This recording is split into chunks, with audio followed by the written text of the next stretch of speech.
শোনো না, বলছি কাল তো আমাদের মেয়ের জন্মদিন, ওকে না ঠিক ওরকম একটা সাইকেল আমরা কিনে দেবো। নিজেদের ক্ষমতাটা কি ভুলে গেছো? ওটার দাম জানো কত হতে পারে? কম করে 5-6 হাজার টাকা হবে। কোথায় পাবো এত টাকা? মাসে না মাত্র 12,000 টাকা মাইনে পাই, আর এই টাকার মধ্যে সংসার খরচ, মেয়ের খরচ, বাড়ি ভাড়া সবকিছু চালাতে হয়। মাসের শেষে একটা টাকাও থাকে না। আমাদের ম্যাডামের না মাসে লাখ লাখ টাকা ইনকাম, এরকম 10-12টা সাইকেল কেনার ক্ষমতা ওনার আছে। আমাদের সেটা নেই। 100-200 টাকার খেলনা কিনে দেবো খুনি। টিফিন দিয়ে দিচ্ছ, যাও এখন বাড়ি। তোমার দরকার নেই ইনকাম করার, ছেড়ে দাও এই কাজ। আরে মেয়েটা একদিন এসেছিল এই বাড়িতে, তখন ওই সাইকেলটা দেখে ওর খুব পছন্দ হয়েছিল।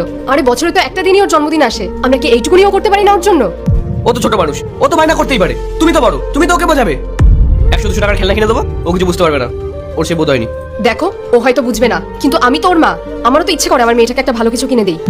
আর তুমি কি বলছো ওকে একটা সস্তা খেলনা কিনে দিতে? আরে মেয়েটা তো আমাদের, ওর শখ পূরণ করাটা তো আমাদেরই দায়িত্ব।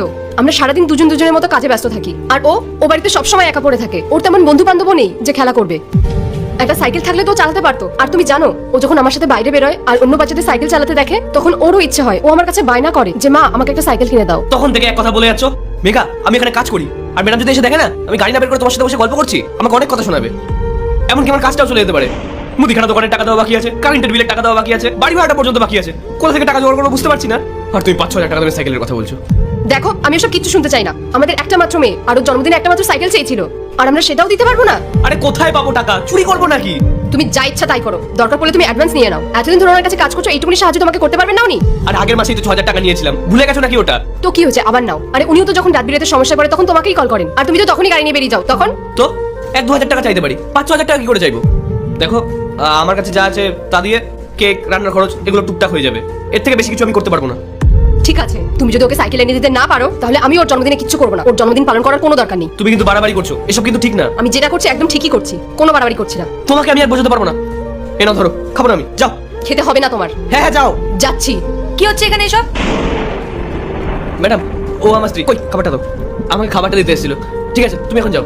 খাবার দিতেই যখন এসেছিল, তাহলে তো চিল্লামিল্লি হচ্ছে কেন? তুমি কি ভুলে গেছো এটা একটা সোসাইটি? এবার বলো, বলো কিছু। কি হয়েছে? ম্যাডাম, ও তো আপনাকে কিছু বলবে না, আমি আপনাকে বলছি। আসলে আমার মেয়ের জন্মদিন, আর ও আমার কাছে না আপনার মেয়ের মতো একটা সাইকেলের বায়না করেছিল। আপনাদের বাড়িতে আমার মেয়েটা যেদিন এসেছিল না, ওই সাইকেলটা দেখে ওর খুব পছন্দ হয়েছিল, আর তারপর থেকেই ও আমাকে এই সাইকেলটার কথা বলে। কিন্তু ওকে যখন আমি এই কথাগুলো বললাম, ও আমার উপর চিৎকার করছিল। কেন দিচ্ছ না? মেয়ের জন্মদিনে এইটুকু তো দিতেই পারো। দিতে তো আমারও ইচ্ছে করে ম্যাডাম, কিন্তু কি করে দেবো বলুন? এই তো এই কটা টাকা মাইনে পাই, আর সংসার খরচ তো আমি চালাই।